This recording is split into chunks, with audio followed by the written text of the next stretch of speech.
Yeah. but he helped Wang. He could have left.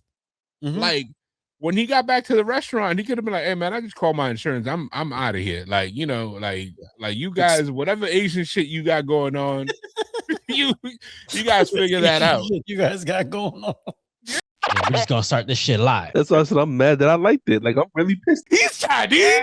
Welcome to the latest episode of Sarat and Chris's Movie Therapy Podcast. I'm not even gonna fake. This is the first thing I saw after I attempted to look for the T-shirt that I wanted. I went in my headache, and in my mind I was about to spin some bullshit about since what we watching is a certified hood classic, I had to bring out the hood sweater. No.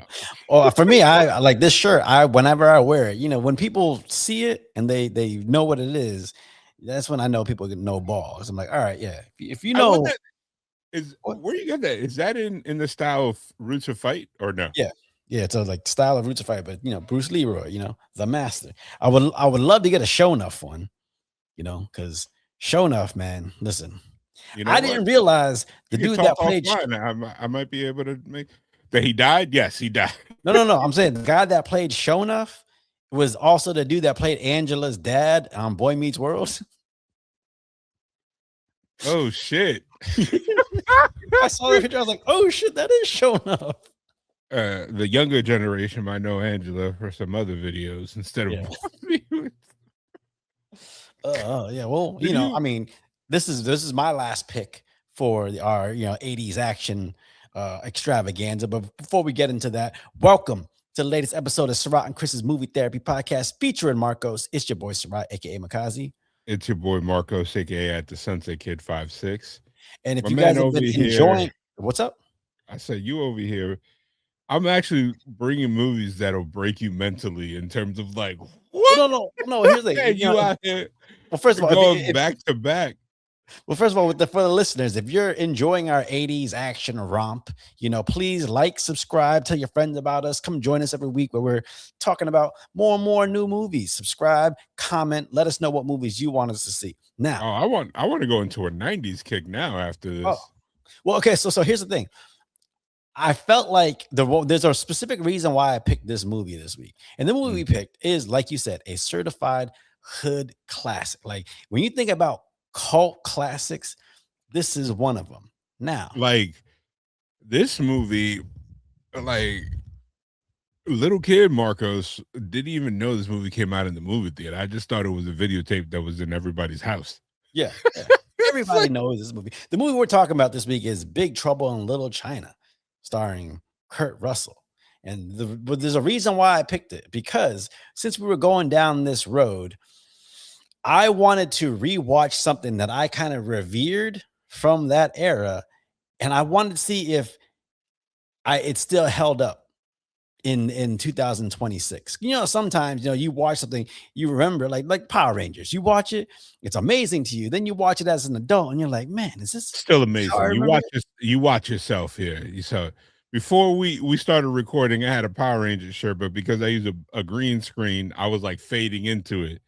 No, I love Power Rangers. Dude, Power Rangers SPD to me is the most underrated iteration of them. Of course, I will watch that all the day. Weirdest one. What, SPD? Yeah. Why? That was like the Space Police Department. I thought it was dope. Motherfuckers like you stay trying to send people to jail. No, man. Listen, I like that the Red Ranger ended up being a street urchin, and the dude that was trying his best, like, because Red Ranger's like captain or lieutenant, shit like that. First of all, yeah, you can wear your chains. That was my road. You can wear your chains. First of all, isn't that the one where the Red Ranger kept shooting people? No, it's the Red Ranger. He's the one with the dreadlocks. The kid from that's what I'm saying. He kept shooting people. Look at this. I put my cord in my chain. Now listen, SPD is the one that has one of the greatest scenes to me in Power Rangers history, and that's Doggy Cougar taking down 100 dudes. First of all, I thought you started to say something else. I was about to be like, is that the hentai Power Rangers? I get it. I like Power Rangers, but what I tend to watch it's funny for my just random pleasure, like, is the four banger episodes of Green with Envy or Green with Evil. I think it's Green with Envy. Uh, Yeah. I'm almost certain it's Green with Evil, but anyway, it's one of my favorite things because, like, yo, like this 5 cats were getting their ass whipped by one dude, Mm-hmm. a dude in a spectacular mullet. Yeah. Speaking of mullets, hey, did we introduce? We said we watched Big Trouble in Little Yeah, China. Big Trouble Did in Little China. Yeah. Okay, look. This is how my brain works. As soon as I said mullet, I was literally watching this movie because we watched it yesterday, and I finished it again this morning because I wanted to make sure I caught every detail. Yeah. So I have a question for you before we deep dive into this movie. All right, go ahead. Does Kurt Russell, did he have a mullet because his character had a mullet, or he had a mullet because Kurt Russell's technically known for his mullet? Think about that. He's always had a mullet. I've never seen this man mulletless. Yeah, I mean, yeah, the back has been either shorter or longer. I feel like maybe he had the mullet because he was playing the character and it fit the character. But this might be one of those movies that it's the reason why he kept the mullet, because this character lives in people's minds. I feel like, you could probably, if you put his top 4 roles of all time, I feel like, this dude is up there. Was it Jack? What's his name?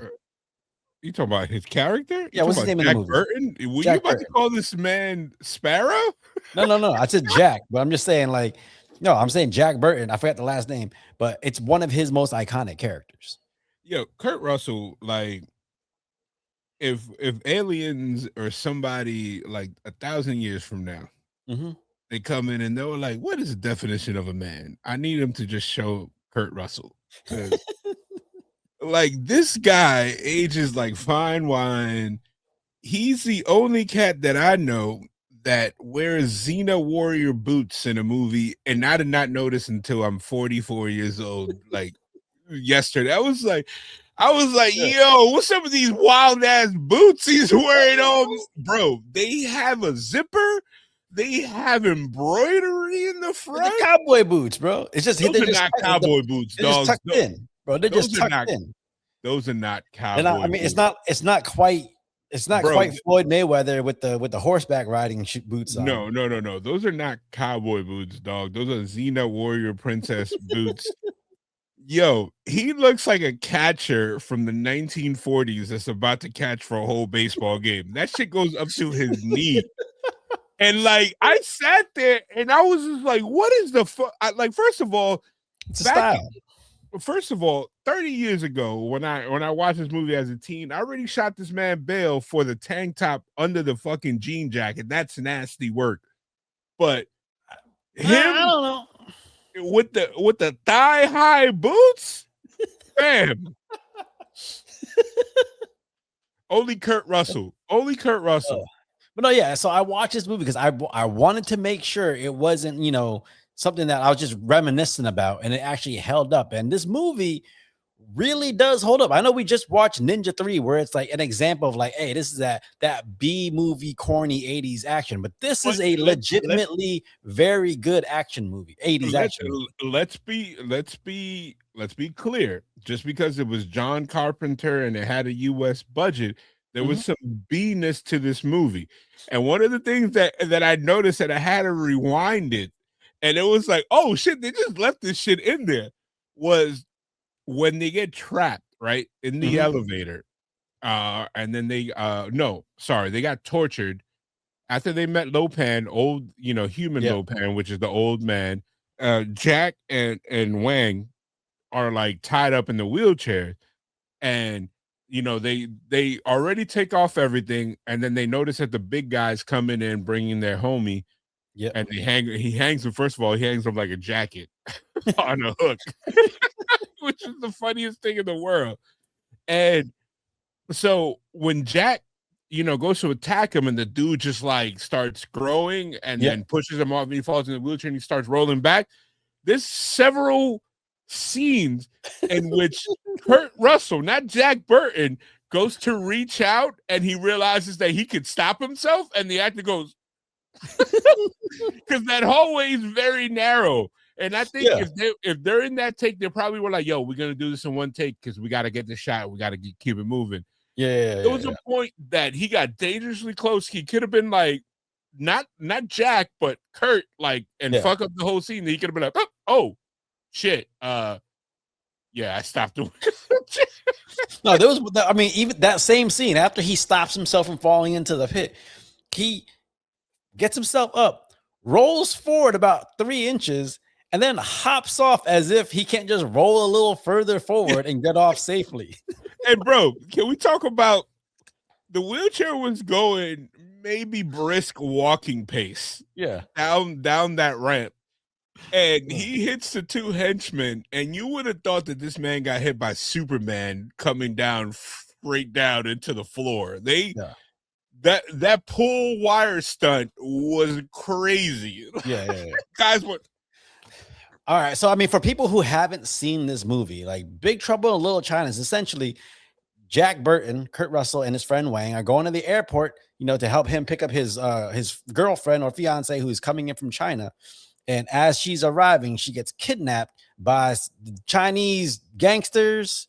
Let's first of all, let's rewind it. The movie starts with what I think was the inspiration for Twitter, which is Jack Burton just talking on an open CB radio, and he's just randomly spitting facts that have nothing. He's our original Twitter guy. He's putting out tweets that make no sense. He's like, if you ever seen a big guy and he comes back, like, tell him old Jack told you to. And it's like, bro, shut the fuck up.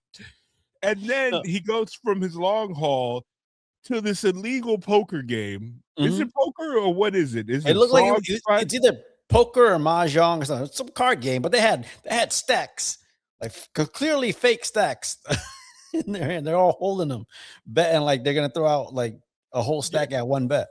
And then, like, it's funny because throughout the movie, you realize that Jack and Wang are close, but not that close. In the beginning, Jack is like, "Hey, man, I don't trust you for shit."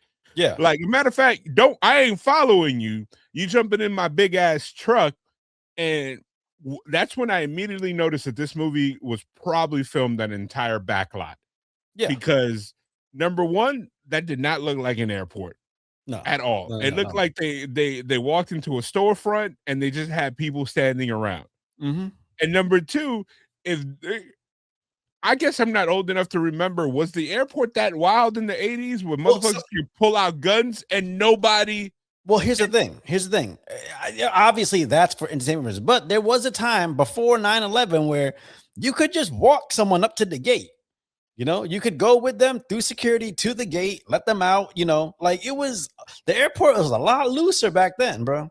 And first of all, like, this is, I assume, in San Francisco. Where is this supposed to take place in? I imagine San Francisco because of the Chinatown that's there. Yeah. And then also, where did he park his truck?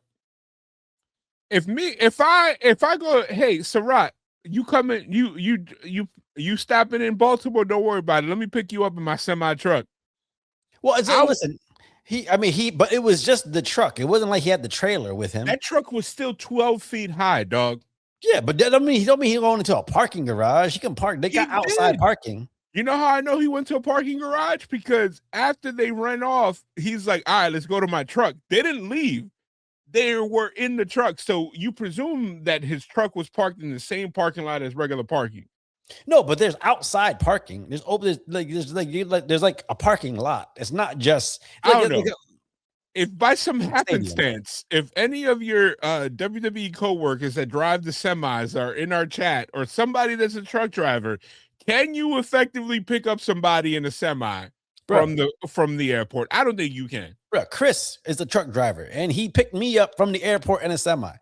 I mean, granted, it's Montgomery, Alabama, so the airport's got 3 gates. this is worse than the movie that we just did, Ninja 3 Domination. No. Because this is No. legitimately a great movie. I'm not saying this is worse in terms of the movie. I'm talking about this is worse than the girl only having her telephone truck van as her only transportation. I don't know if you remember that in the previous movie. Yeah. She kept driving that shit, and then she had a coworker that she kept leaving, and the dude was like, "Hey, like all the tools." But no. So outside of that, it's a stage set. Yeah. That everybody's standing around. Like, yo, they don't even have the little luggage. It's like people standing in front of a door that opens and people walk out. Like, yeah. That's how it is. That's how it was back then. It's like if you're waiting at the gate. Back in the day, you used to be able to go to the gate and wait for somebody to come. They come running out the fucking gate, give their husband or wife a hug. You don't remember them videos? I do remember them videos, and I remember it happening. But I also, I don't think the Wang's girlfriend looks super Asian. I think she might have been a quarter Asian. Well, I mean, she got green eyes, so presumably it's mixed. But that's why she was so revered by Lopan. She looked like a white girl. First of all, if it was just this man needed an entirely different plan, because I thought the whole curse, and this is me watching it as an adult, was that he needed an Asian girl with green eyes, and at the end he was like, "Oh, we have this girl. Let's go ahead. We got a second green-eyed chick." No, but they were gonna sacrifice her. He was taking the life essence from one, then he was gonna sacrifice her to please the gods. That's what they said. No. I think he was using both. I think he literally only needed Gracie at a certain point. No, because he says it. He says, they're taking one girl to use to get her life force, and they're gonna sacrifice the other girl to please the gods. He says it right to him. But no, okay. So again, they get kidnapped, and now these guys got to go on an adventure to try to do an adventure through the Chinatown underground, where there's gangs and street gangs that all come in there with karate outfits, but then they all pull out machine guns. Hey man, I'm all for it. I want to know where they had them tucked, because at a certain point they all had staff and swords, and they were like, "Nah, my dude." I want to know, like, again, when the gunfire happened, they all pulled the batons out from the bottom of the casket. Yeah. I want to know, like, was there anything actually in the casket that they were moving? Because it looked like they was ready to fight. They should have had a widow going like, "Oh no, somebody's like, no, not my baby." First of all, they had every single Asian character actor in this movie, and I want to applaud them for. First of all, they had my man Victor Wong, which was Egg Shen. They had my man James Hong, who looked 59 in every single movie I've seen him. The only time I ever seen him look kind of young was when didn't he play the asshole in Fist of Fury? I don't think so. Or am I being racist? Not Fist of Fury. It's Chinese, the one where Bruce Lee goes to Rome, and I think it is Fist of Fury, when he goes to Rome to work to help his cousin's restaurant, who's getting like Chinese mob is like trying to steal their bread. I might be completely wrong. Is that the one? Fist of Fury is the one where he goes and like fights at all the different dojos. So it's not that one. Okay, probably Chinese Connection, maybe. Yeah, there might be Chinese Connection, because I feel like James Hong was the shitty guy. Like I remember James Hong from Best of the Best. Okay. Because when it was the Americans versus the Koreans, and you were led to believe that Eric Roberts was some karate master, and he beat the hell out of James Hong with one arm. And in that movie, James Hong talks with the broken English, the Asian accent. So I thought he was just like, okay, this Asian guy they brought over for this role. Then you come into this movie, this man talks perfect English. I was like, okay. First of all, can we talk about the fact that we had James Hong in 2 movies back to back? Because he was the voodoo priest in Ninja Dominion. Like my man left that set and was like, "Oof," and then Yeah. went to this one. It's Oh, like, yeah, "Oh, wait a minute, John okay, I'm Carpenter a called. He goes, lead "Oh, actor. we got more than one karate outfit. All right, let's go." Let's go. Like, let's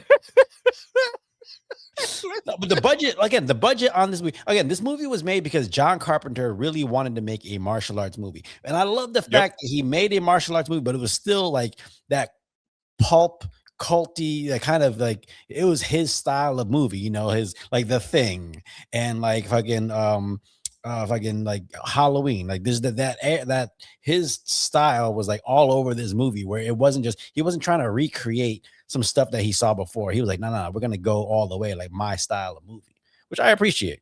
I like that. I like that. No, I'm completely wrong. James Hahn was not in Way of the Dragon. That's the one with Rome. Okay. I don't know if you remember Way of that the Dragon, movie. that's not the one where he fights Chuck Norris at the end, is it? Yes, Okay. it is.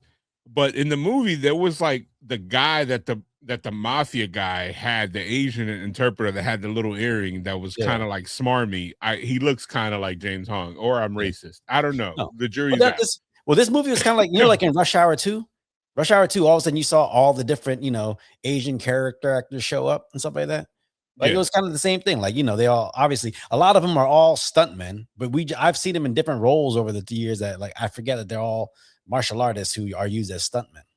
Did you realize that they used some of the guys, they just reused them and they were like, white people are not going to tell the difference? Because it was guys fighting wearing the red sashes in the beginning, and then towards the end were wearing the gold sashes, and I was like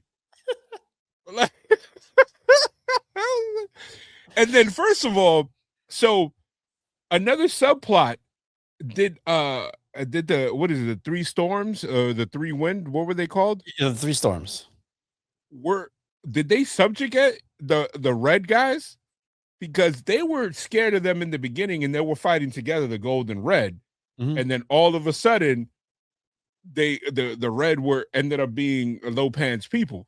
I don't know. I feel like the Three Storms are just like when they show up, they're just like everybody, like no matter what side you're on, everybody backs down. Because clearly somebody watched this movie and was like, you know what, Raiden, because he does the same thing, the same. No, that's literally why.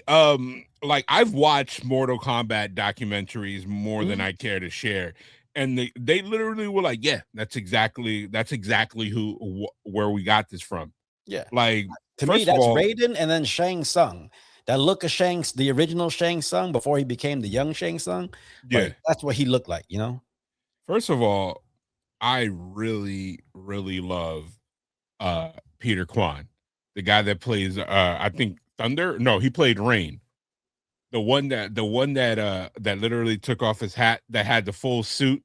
Oh, he had the long hair. Yeah, that's my guy. Yeah. Even though I felt like these guys unfortunately did not have a big career after this movie, which sucks. Like because they didn't really show up as like villains or heroes or like side characters in any other movies. Like this is the only real movie I recognize him, except for the dude that had the lightning. I'm pretty sure he was one of the characters in King of the Kickboxers. He's the one that fucks up Lauren Avedon before he sends him to go find prom. I hope he is, because he's really good. Let's see. He was in Heroic Trio, but he was a Trio, that's the movie I was talking about with fucking Michelle Yeoh and the lady from Police Story. And no, I don't think he was in King of the Kickboxers. I'm looking at his thing. Is he in No Retreat, No Surrender 4? Because that's King of the Kickboxers. Nope. He's in Invasion USA, which is before this. He's in Big Trouble Little China. He's in a Bronson movie after this. He's in Heroic Trio. No, it's called Kinjiti Forbidden Subjects. It's the one where he's on the train and they keep molesting Asian women. Do you remember that one? That was a weird ass movie. No, I don't know. I've never heard of that movie in my life. Bro, it is a crazy movie. It's basically a Japanese movie. A Japanese businessman has been basically, he sees women getting groped in Tokyo subway, and somehow he gets Charles Bronson involved. It's a crazy movie. I'm not gonna. It's not gonna be my pick for my last '80s thing because I really can't stand Charles Bronson movies. As a matter of Yeah. fact, we'll talk about this He's later. the Charles Bronson's one of those guys where when I look at him, he just looks like a villain. So I can never look at him like he's the good guy in anything. And I don't know, maybe he just PTSD. I think saw old people that used to like spank me or something when that looked like him. So I don't know. Pause. All right, so dude, why was this movie so revered for you? It just brought together a lot of elements that I used to like as a kid and still love as an adult into one.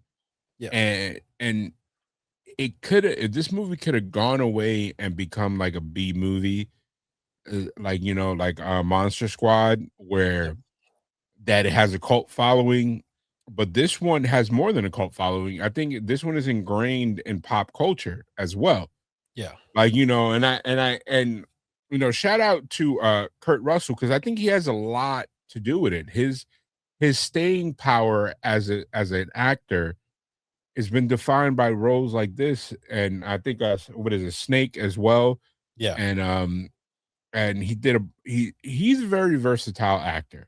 Like he could do the action, he could do the villain. I forgot which is the one that he was a trucker, that he was like a villain trucker that he was kidnapping people. It's not Joyride, is it? No.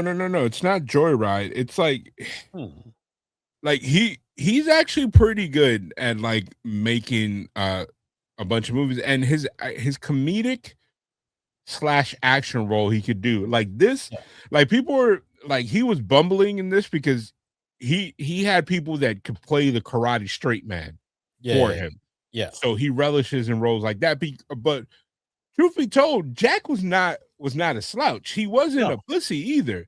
No. He just like, he's like, when you try to look cool and something always goes wrong. And then it's like, yo, when like here take some point when him and Wang show up in the beginning, and they're like, all right, and they're like, all right, it's gonna be me and you, Jack. When he tells the other people to run when they're leaving. Yep.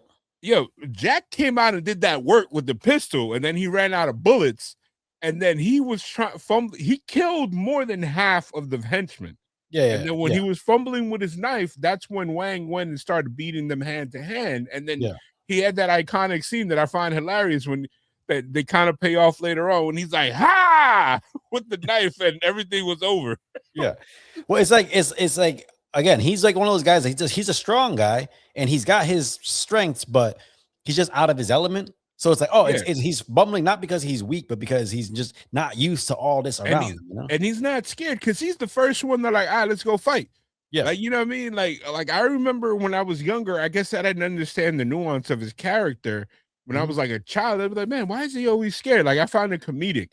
Yeah. But then I realized, no, he's the first one that like, when the dude is like in the beginning, like if he was a scared character, he would have been like, yo, as soon as he rolled up, he's like, man, I'm just getting my truck and I'm getting out of here. Yeah. But he helped Wang. He could have left. Like when he got back to the restaurant, he could have been like, hey man, I just called my insurance. I'm out of here. Like, like you guys, whatever Asian shit you got going on, you guys figure that out. You guys got going on. Yeah. Like you figure that shit out. I'm out of here. I gotta hit the road, baby. Speaking of Asians, Wang, that's Daniel Dunn. Has he been in another movie after this where he's got like the kind of recognition? Because I only remember him from this. For some reason, for the longest time, I just thought he was the dude from Goonies. I didn't realize that was Kelly Hugh Kwan. But like, you're racist. Hey, listen, man. Listen, my mom, one time, showed me the difference between two of them. I was like, how? How did you? He was in Warriors of Virtue. Oh yeah, but I think he was. Who did he play in Warriors of Virtue? Was he the master? Ming. He was the cook. Yeah. And it's like man. I think Warriors what's crazy. Virtue, man. That's a movie that we need to watch, man. Like I honestly believe that if he would have came in a little bit later in his career or had the longevity, he would have had a nice resume when the Jackie Chans, when the Jet Lis were like dominating in the 90s and the early 2000s. Yeah. But unfortunately, it's like, pioneers, just like the guy who's in this movie, the henchman, the Asian henchman that was in Die Hard. He played like he was on the red guy. He was the one that was throwing people, that he grabbed the guy and he put him through the wall. Oh, did he have the goatee? The Fu Manchu. He's the guy with the Fu Manchu with the long hair, but he has the open dome in the front. That's the dude. If I'm not mistaken, that's the dude who did all the stunt coordination, choreography for all the Bourne series. Okay, I did not know that. You're letting me know, but like, man, it's like Big Trouble in Little China. Like, was legit. Like, I loved it. I loved it. Everything about it, iconic. Like, it's to the point that I would want a sequel, but not the way that I would want like an animated anime style sequel where you get Lo Pan back, because I want to see, because he said clearly in the movie, in the beginning dialogue, that once I get my flesh, I get to conquer this world, and I want to see this dangerous version of Lo Pan. You know what I mean? Where somehow you could, like, you can't do it now because I don't want different actors. I don't want to reboot or recast. I want direct continuation. Yeah. And the irony, you want to know fun fact trivia? Because I've seen documentaries on this movie. I was very happy when you selected this. The Beast almost put this movie over budget. What, the little fucking float? Oh no, the one in the costume. Yeah, this beast that was going crazy just got kicked in the balls, and that was the end of him. Yeah, the reason that they had it is because they couldn't get him right. Like, he was supposed to be like part of the big bad like animatronic thing. Yeah, and they couldn't get it right, so it was like it cost like $1 million. Yeah. And it was like, holy shit, we're going out of budget for a guy that's not even gonna be a major act. Yeah. Well, again, I revere this movie because it mixed a lot of the things that I enjoy: martial arts, fantasy elements. It took all that and placed it in a modern world, which, around this time you were getting your Red Sonjas and your Conan the Barbarian. So, if you grew up in the projects or the urban area, sometimes when you try to watch those fantasy movies, you might get laughed at by your friends and things like that. Like, it's not what you kind of watch. And I've had this debate with a few of my friends that they're like, "Oh man, why you got to call it hood?" I was like, when I mean hood, I mean my neighborhood. I'm not talking about like hood, like, like 90s gang. I'm talking about like my neighborhood, as in everybody I grew up with. Yeah. Either new quotes. We talked about this. Like, it was funny. I had two friends that we literally, one of them is Akeem. Me and him will play basketball all the time. But then we had our other homie named Papo, who is like Akeem and Papo. Yeah, come on, bro. One black and one is super Puerto Rican. And I can tell. Like Papo used to, like, there wasn't a weight that he did not find easy enough to pick up. Like, he was a big guy, and so the common interest that we had is like either on Sundays or Saturdays, we would randomly get together and either sit in my crib or in Papa's crib. We lived in the same building, so it wasn't really like we went anywhere other than the same building, and just sit there and watch wild movies like this. Like movies that we've seen 1 million times, but we'll be like, "Oh, let's watch it again." And be like, "Yo, you want to watch?" Like, "Yeah, put it on." Yeah, and we'll sit and talk. Like, I vividly remember watching the Evil Dead series. Without them, I would have not known what the Evil Dead was. Well, so like, that's interesting because, again, like growing up in the projects and stuff like that, like I always felt like if you watched movies that had fantastical element to it, I don't know, like again, like a Conan the Barbarian, like a Lord of the Rings kind of thing, people in the hood didn't really watch those things, but for some reason, martial arts movies, especially those classic ones, the Snake and Eagle's Shadow, Warriors 2, things like that, for some reason, urban environments could always connect to those kind of movies. I don't know, because they saw these people being able to do stuff with their hands and fists, like, oh shit, like this is crazy. I don't know. Again, I know I mentioned this. I forgot what movie we did. It was with the Jackie Chan movie that we did. Police Story. Yeah, it's one of those situations that these movies used to come on, like the kung fu movies, not like Big Trouble in Little China, kung fu movies used to come on every Saturday and Sunday. I Yeah. think it was at 12 or 2 o'clock. And before cable, these movies used to their ratings used to go high, Yeah. like to the point, and they were easy and cheap because like I think during the time there was like something like 100 and some odd movies, and some of them were whack, but then some of them, like, that influenced heavily the Wu-Tang were good. Like I remember Return of 36 Chambers. Yeah. The man, the one-armed swordsman. Yep, stuff like that. And then you had what is it, the prodigal son? Prodigal Son. The movies like that were like escapism, man. Like you sit there and it's like Asian culture, and especially growing up in New York, I can't speak for Boston, and I assume it was similar. It was something that was a part of it. Like, you know what I mean? Like, I get that, but why is it that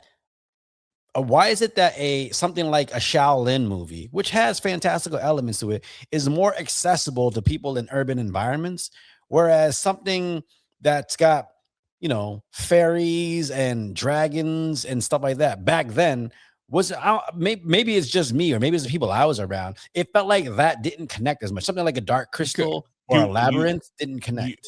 You want to know why? Is because urban communities, and I mean like communities that were dominated by cities and didn't really have like suburbs and stuff like that, we played sports. We played a lot of sports, and we were outside a lot. And I say that, like, you know what I mean? Like, here, think about like when we see movies like take take Stranger Things, right? Yep. Stranger Things, like that was in the backdrop of a suburb.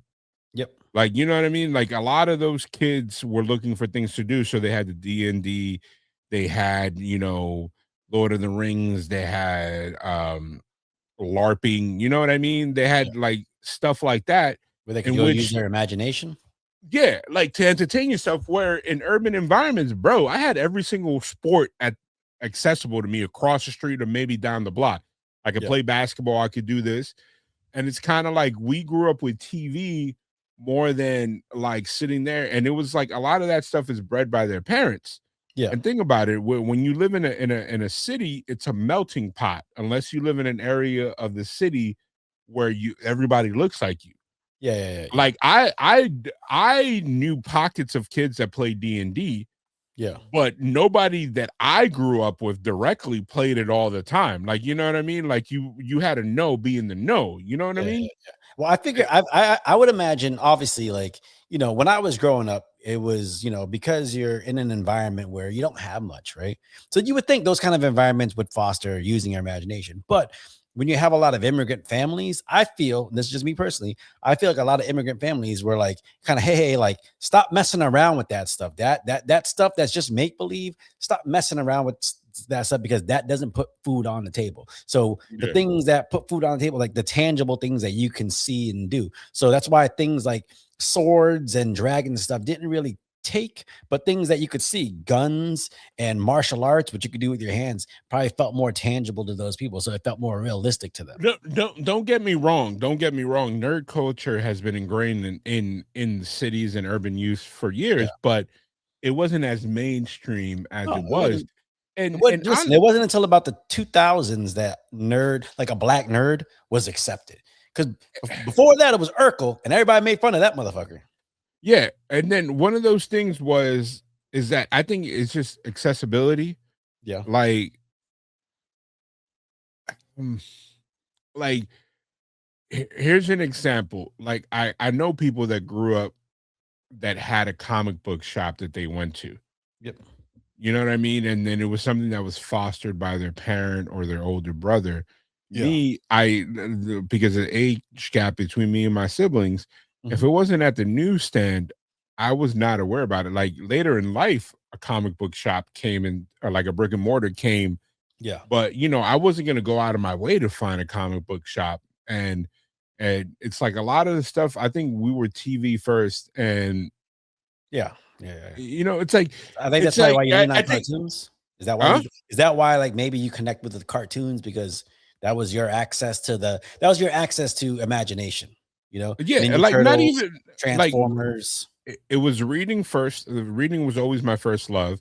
And Okay. it's like as an adult, I feel like social media and your phone has stunted that. Like I used to always be in a book and That's then that's T actually that's actually pretty interesting because social media and your phone is a lot of reading being done, but just not stuff that grows the mind, yeah, necessarily. like when I came across like the comics that I did, I'd be like, "Oh man, this is cool. I would love to see it animated." Yeah, And yeah. then now with the IP that I love and enjoy, I want to see if how I imagine it in my head is how it comes to life on screen. Mhm. And I think TV was more of an instant uh was more of an immediate gratification Yeah, versus think about the like and I played Dungeons and Dragons, but I've never had the pleasure of being part of a group that plays consistently. yeah.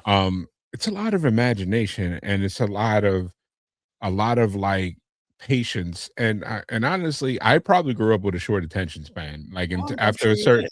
I'm sure you did, after a man. certain and then it's like Why you I like don't Chef know, Boyardee? whatever. It's like one of those things like you know how some people leaned into like Xena and Hercules? I liked it for a time, but then after I grew up, I was like, man, I'm not into this. Yeah, And yeah, it's yeah. and it's I can't pinpoint. It wasn't like, oh, it's whack. It was like other things grabbed my attention, and it had to do with my environment. Like, you know what I mean? Well, again, I think I remember when I was working at the sneaker store, and I remember a lot of like my black friends going nuts for Lord of the Rings, and to me that was shocking because it just never to me it that type of fantasy world never crossed into just the environment I was around. No one ever talked about this stuff. So then to see people go crazy over Lord of the Rings when Aragorn slices off the freaking the orc's head, like it felt like it jumped over to a point where it's like, okay, this kind of stuff is starting to be more accessible and accepted, in that environment, which I liked because And as a kid, you like some of this stuff, but you hide it because you don't be made fun of.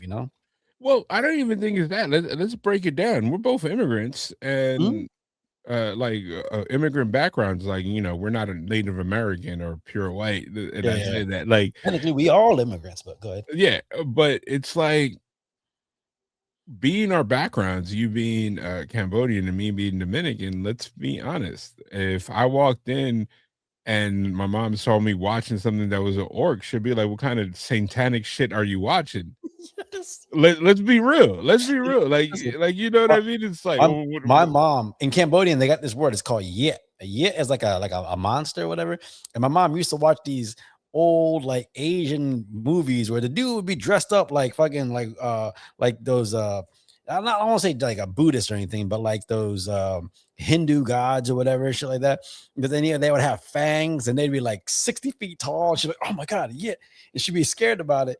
So yeah, then if I'm watching anything that's like remotely close, she'd be like, "Oh my god, no, turn that off. That's the demon. He's gonna come get you." yeah, or like it's funny because this is where my Hispanic hood was an advantage because there was stuff that I watched that was completely inappropriate for my age, and I'm Yeah, not talking about pornography. I'm talking about like violence and all this stuff. And I used to just explain it away like very simply to my mom. Like, oh no, it's a kid show or yeah, something. And then it's like I'm watching people getting their heads cut off, like in Conan the Barbarian and stuff like that. And him yeah. be like, "You come here, woman, wench." There It's was, like, there was another, there's another 80s action movie I wanted to pick. I just couldn't find it streaming anywhere. So I was like, oh, I'm gonna pick that. But which yeah, one? What I movie Come in is it? Peace. Okay, I like I that come in, movie. I Come in Peace. I love that movie. Dolph That Lundgren is fucking amazing yeah, in that shit. and then he's what he said. I believe Yes, like I come in peace, and he's like, yes. "You leave in You go, pieces." It you go in pieces. yeah, But okay, so is to me again, if you're thinking about 80s action movies, you have your military stuff and the stuff with the big guns, big muscles and stuff. But to me, I feel like Big Trouble in Little China is the best representation of like an I don't know. Maybe it's not the best. Maybe just a fantastic. I don't know. I don't know how to describe it. I feel like this movie can't be made in any other time but the 80s. This movie encapsulates the 80s Yeah. because number one, it is the fascination with Asian culture Mhm. as it appeared to us. And number two, it has enough whitewashing in the way that it's palatable for mass audiences because you Yeah. had a guy that literally came from playing Disney, the computer wore tennis shoes, to Yep. like the was playing Snake, I think right before or right after, like, and he's a handsome dude. Like he's Yeah. like, Yeah. people are like, oh my God, he's a dreamboat. And then you had enough to keep people intertwined. And if you think about it, John Carpenter is a genius. He knew what to do. Yeah. He didn't push his boundaries except in the background. Yeah. Think Yeah. about this. Kurt Russell's love interest was a white girl. Mhm. Wang's love interest was an Asian girl. Yep. And then so you get 2 layers in, and then he did the interracial white and Asian couple, which is the 2 friends, like the reporter Mhm.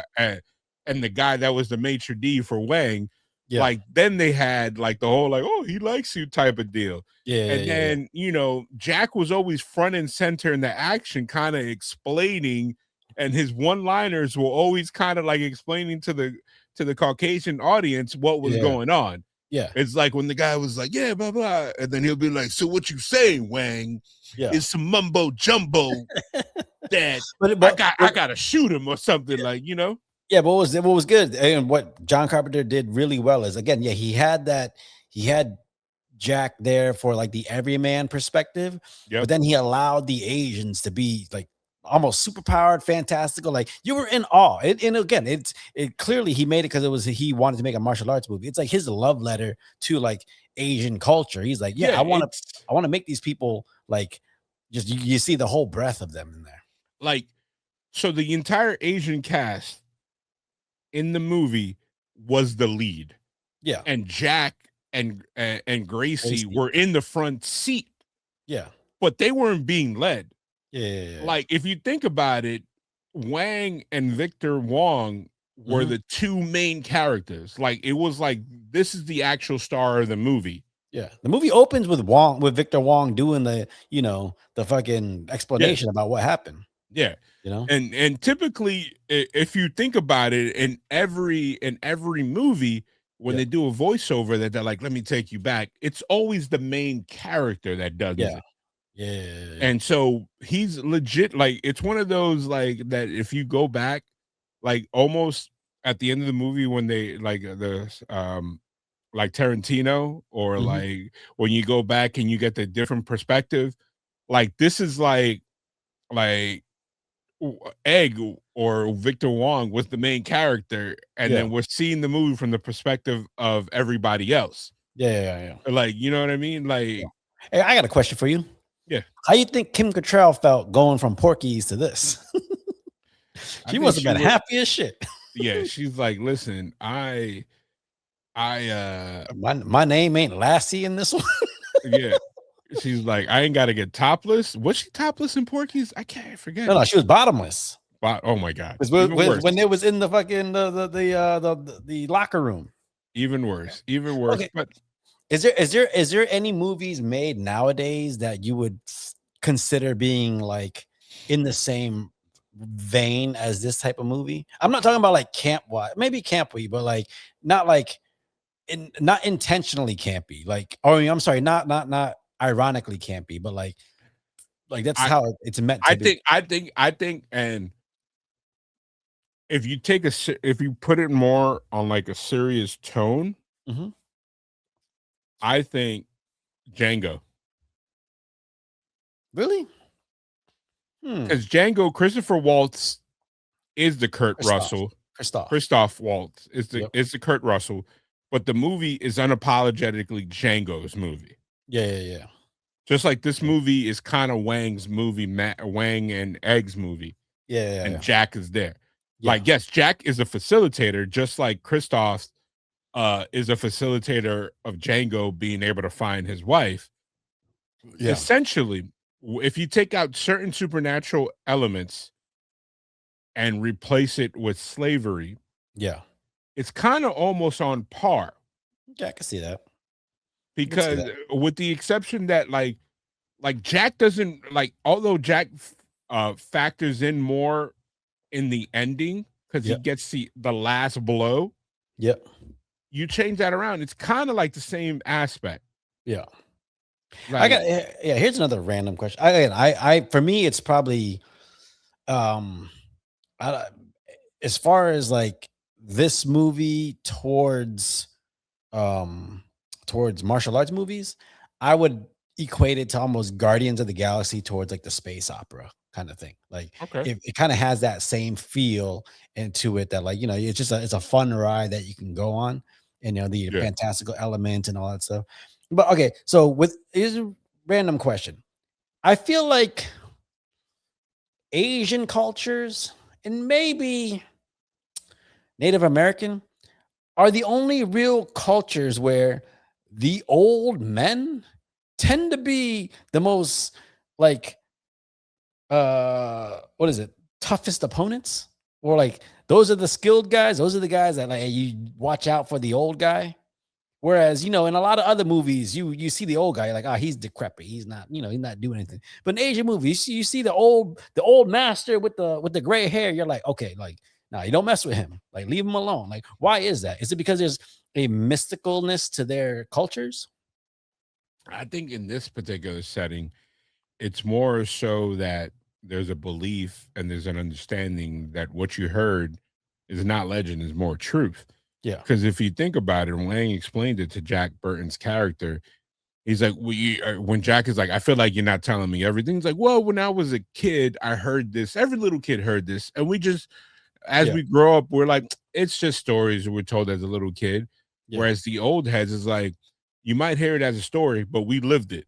Like, like if you think about it, Victor Wong again has been searching for Lo Pan and to fight him for what seems to be a really long time. Yeah. To the point that Lo Pan says to him is like, "Oh, you finally found me." And then when the with the all-seeing being, the floating meatball with the eyes, like when Lo Pan looks at the three storms, he's like, "Oh, he finally found Egg." Like he's kind of like, it's kind of like Dracula and what's his name? Van Helsing. Van Helsing is like, God damn it, this guy doesn't go away. Like, No, I feel like, again, maybe it's just with those cultures, but like I think sometimes when you have mystical cultures or cultures who have a lot of spirituality kind of behind it, old age, elderly people are kind of revered because of their knowledge. And so they equate knowledge and wisdom to strength. So that's why, like, again, you see the old Kung Fu master. It's not because he's stronger than anyone, it's because he's got more knowledge than you. So he's going to fuck you up if you try to come at him, Yeah. Like, it's funny because one of my favorite animes out now is called Hell's Paradise. Okay. And one of the characters is samurai, and he's depicted like this oversized, very strong, long hair, like I kind of Goku mentalities. Like, I want to fight the best. So when I beat them, I will be the best. And then like halfway through the anime, he gets humbled and he starts thinking about his old master when he was younger, and when he was like a spry young man and he was like powering, and then he had just finished sparring with his master, and he's like, how are you not exhausted? How do you have no scars, no anything? And I'm giving it 110%. And it looks like you haven't broken a sweat. And the guy says, is like, when you get older, you'll understand. And basically, he's like, not everything is power and brute force, is also by finesse. And I could control this fight better. And it's kind of like, that's the old, again, like the old like non-American, like Asian Far East culture, where it's like you, instead of you looking at your elderly being your like a dependent or a burden, they're the reasons, your connection to the past, and they will tell you how the past thrived where you might be failing. You know what I mean? And if you think about it, the elders and outside of in the Western culture are revered. Where over here, it's like, shut up, grandma. Like, go back into your go to your nursing home. Get out of here. Yeah. Well, and then you get other cultures, like you'll have generations of family living in the home. Like you would never, in an Asian household, for a lot of them, you would never think about putting grandma in the nursing home, you know. And a lot of times the grandma is the one that's running the decisions in the house. Like they check with her. Yeah, exactly. It's weird. Right? Is it just an American culture? Is it? I think it's more East versus West. No, but okay, no. This is a different question. Is it just an American thing where it's like, hey, you 18, you need to get up out this house and leave? Like, you know, birds, you gotta get out the nest and find yourself. Is that an American like sentiment? Because in Asian cultures, like you will live at home with your parents until you get married. You're talking to the wrong person. Dominicans, they get if somehow like we talked about that. I got divorced. If my mom and my dad were alive and they were together at the time and they were thriving, like had their own house, and nobody would bat an eye if I would move back in with them and live bill free until I feel ready to leave. Like that's just something that's done. You know what I mean? Like I try to tell my wife this. I was like, when I met her, I was living with my mom, but not like in the traditional sense. Like I was living her. She was living with you. You wasn't living with her. But you laugh at that, but it was kind of like it was a mutually beneficial situation. Whereas if it wasn't, if I was a complete mooch, it would have been fine. I was like, yo, like one thing about me that I told her, I was like, as long as my mom had life, like if she lived in a shoebox, I would have a corner of that shoebox would be mine. To the point that I was just rolled up. I don't know how it is with you and your parents. I literally, I don't have keys to my sister's place because they are not of the new place, but of the old place. Yeah. But like, I could literally go to my mom's house right now in the middle of the day, just walk in, turn on the TV, open the fridge and sit, and nobody would say anything. She'd be like, oh, hey, I wish you would have told me. Yeah. I'd have made some stuff. If I knew you was here, I'd have made some stuff. Yeah. Whereas I feel like in certain cultures, and I can't even say Americans, like you got to call. Like I could pop up in my sister's house right now. Like I could pop up. I don't need a reason. Yeah. But like people are like, oh man, don't show up to my door and announce. And it's like, I think for some cultures, again, I say American, but Americans is just a mix. It's a melting pot of so many different cultures. Yeah. But there are some cultures that are like, you know, hey man, you showing up unannounced is disruptive to my life. I need you to announce yourself so that I can prepare for you to come in. Whereas, you know, my house, again, I'll just show up. Like, hey, mom, I was in work. I'm just, you know, I roll up at midnight. My mom will be sleeping. I'll wake her up. She'll, oh, you want me to make you something? I'm like, no, I'm just here for a couple of hours. I got to sleep and go to the airport in the morning. She'll, oh, okay. Like, yeah, it's like, and then it's funny because you call her. I wouldn't even call. Yeah. Because it's a two-way street. The only reason I call is because they always lock the door and I don't have a key to the house. You know, I can go into the garage though. It's funny, and I've told my wife these stories. When my mom, quote unquote, moved back to New York, and I say that in quotations because we moved down to Maryland from New York because my mom wanted to help my sister with the kids and wanted to be, because you know they moved from New Jersey to Maryland. My mom was like, oh, I can't be with my grandkids. Yeah. And so I followed her shortly, and then my mom was like, I can't do Maryland. Like this is no bodegas. I gotta ask you guys to get around. Like it was too much when we moved like decades ago to like from New York to Florida, and we lived there for a decade where it's like she depended on others. So she quickly went back to New York, got her place, but she never really left. And you know how I know? Because as a 20-something-year-old that had his own place, my mom will pop up at inconvenient times. I will wake up whatever the entertainment for the evening was. Yeah. And then my mom will be watching novelas at 7 a.m. on a Sunday. And I'm like, yo, what are you doing in my house? Like panicked, like and then I have to run to the room like, ma'am, lady, you need to get dressed and you need to go because my mom is here. But what do you mean? I was like, you just get out of my house, please. like you know what I mean? Yeah. And all right. Well, before we end this episode, obviously we got our hot takes for the week. You know, my hot take for this week, I think if you've listened to me talk recently about comic book stuff, you probably understand where I'm coming to with, but Here I've we never go. publicly said it. But my hot take for this week is to all the comic book creators out there, hey, stop giving these superheroes these incredibly OP super suits. You're fucking up the tension that can be built in a story. Okay. I don't need to see if Tony Stark falls out of the sky in his suit, he should get hurt. It's a metal suit. There's no padding on the inside. Okay. If if Falcon becomes Captain America and he comes down full speed and lands, you can't just say, "Oh, it's fucking vibranium. It absorbs it all." Like we can't be doing that. We gotta. There should be a reason why you need to put all the Avengers together to take someone out, because some people get fucked up. I don't know. I don't agree with that. I'm gonna go like, hey man, like I don't think we should limit comic book creators because it's the only medium that we're cool with people dying, and then the next week they'll be like, next month's issue, they're like, oh, now he back. No, I get that, but like again, it's like it's okay. You gotta have stakes at some. You can't just always have stakes because the next Earth, Earth destroying person is headed over. That's why people like Spider-Man being a So let me street level superhero. let me play devil's advocate. So then, in the same way, do you think there should be stakes in wrestling? Do you think if somebody says it's a career versus title match and the person loses, they got to be retired for real? Like a lawyer has to draw up or something? No, because you can. It's your career in that company. Now you can No, go. nobody says you that. Nobody says no. in this company. No, because again, this is how it is. Marvel is its own universe. DC is its own universe. If you have a character now, say you could cross pollinate characters, or you go one back and forth.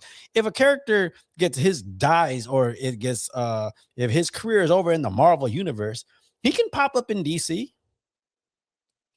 See, That's what I think. It's a different universe. Like you said something about stakes. I was like, hey man, if Ric Flair retires here, I can't, like, somebody should legally hit that man with a cease and desist if he tries to retire, if he tries to have another match anywhere. I think, but that's what I'm talking. I think if a person says I'm doing a career match, it should be saved for possibly like at a point where you're like, okay, this could actually possibly happen. I think if you give someone, and I'm going to use something recent, maybe this will whatever. Been there. I shouldn't be talking about wrestling about this. No, okay. I'm too that's too much inside baseball for me. Let's cut this out so you don't get in trouble. But going back to, you said no. I think it stifles creativity. I think if we're gonna start doing that, then we need to come out with brand new characters. Like if Batman dies, you know what? Batman doesn't come back. Nobody. It's like you come out with with Orange Man. I don't know. Nightwing comes into the city and then picks up where he left off, and he doesn't turn into Batman. He's Nightwing. Like Batman is dead, and there's no vacuum left. He just he plugs and play. Like you build him up. Well, Batman's the thing, right? Everybody looks at Batman like, what the fuck is he gonna do in a fight with Darkseid? But hey, how much prep time? But that's the thing. His whole thing is, okay, if he has prep time, if he's a tactician, he's Shikamaru. If he's got time, he can come up with them. So that's why you're like, okay, I might believe him in this scenario. So there's that reason why he could win, but it's not like it. But when you start giving Dora Milaje fucking suits and all this stuff, it's like, why are we doing this? What are we doing here? All we're doing is superpowering everyone, and then that leads to too much CGI. That leads to just you're losing all the tangibleness of all the action, because everything is just crazy action now, and there's no not good much hand to hand going on. Like it's just that's my tangent, bro. Okay, too many fucking super suits. I get it. I don't know. What's my hot take?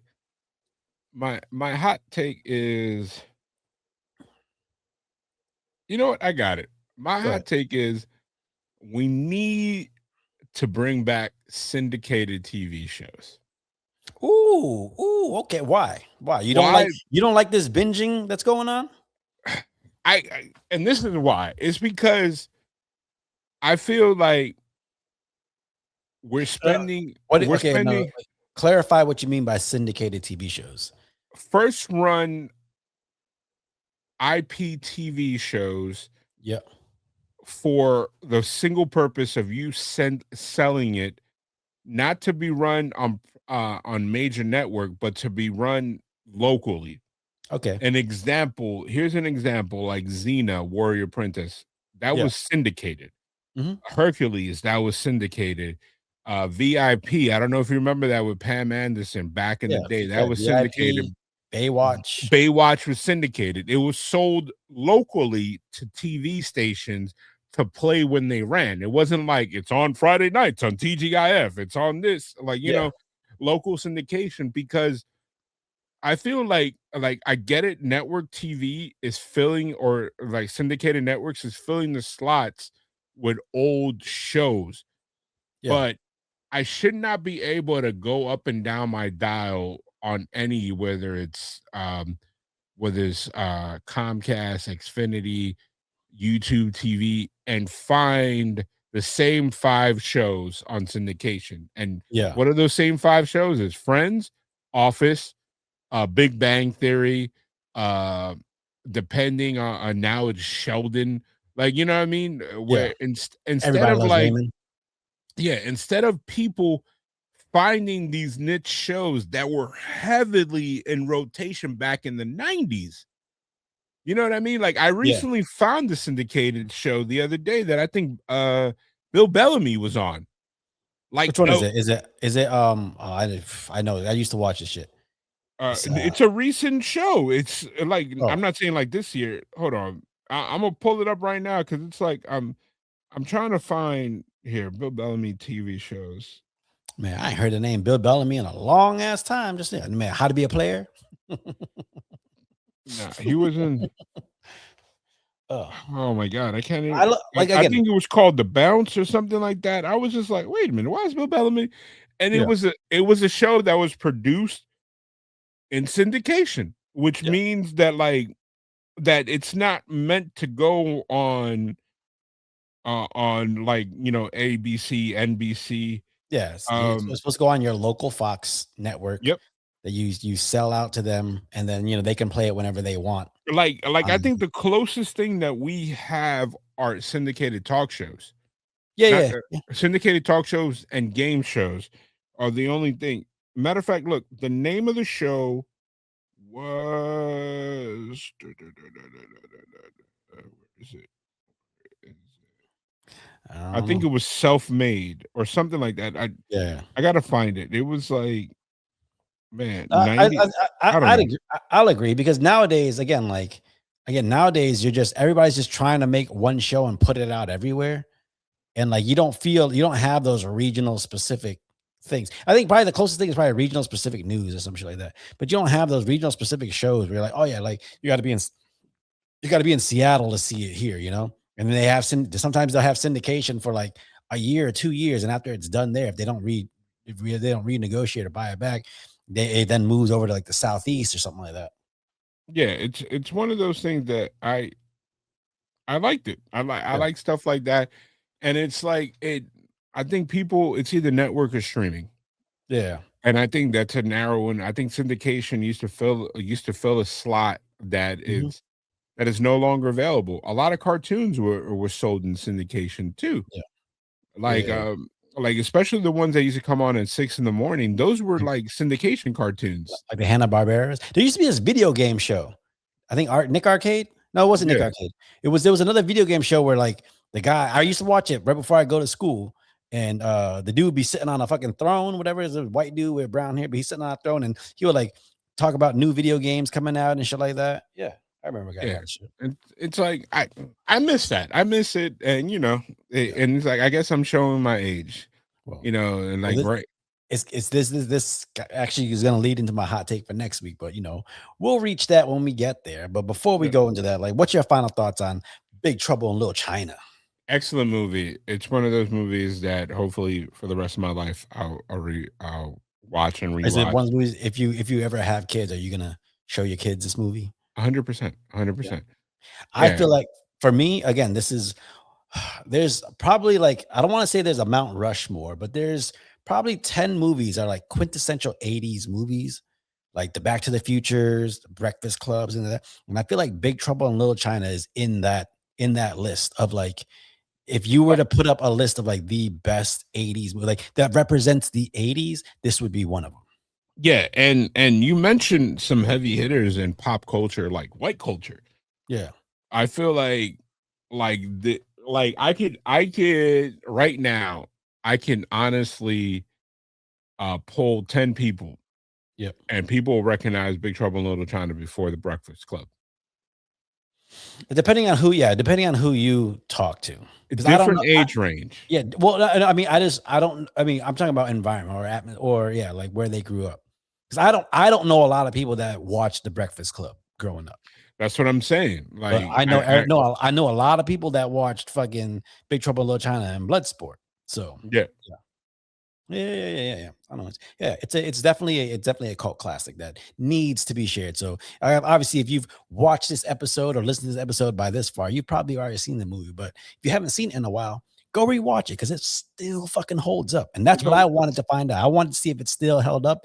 And my God, it really does. It really does. Hey, we need an animated sequel. They had the Beast jump on Jack Burton's truck at the end of the movie. Give us some shenanigans. I know they did the comic book. Yes, I'm fully aware. Yeah, but I like to just watch it and just sit back and like not fully imagine it. Just let the, you know. Yeah. All right. Well, that's the latest episode of Surratt and Chris's Movie Therapy Podcast featuring Marcos. It's your boy Surratt, aka Makazi. It's your boy Marcos, aka at the Sunset Kid 56. Catch you next time. Come back next week and catch Marcos's last selection for the end of our 80s action romp. And then I think after we might jump into a 90s, but I think we might do a little small pivot between that. Because there's something we talked about before that I would love to do, a couple of weeks of. But come back next week. I want to see what kind of craziness that Marcos is going to pick. Is he going to pick something that's far-fetched that no one knows about that I actually love? Or is it going to be something mainstream that I like the ones I've been picking? Who knows? We'll see. I don't know. Can you give us a hint on what you're picking? It is. I'm going to say you mentioned it in the last 2 episodes that we've done. So. Okay. All right. I can't wait to see. All right. Catch y'all later. Later, y'all. I'm a warrior.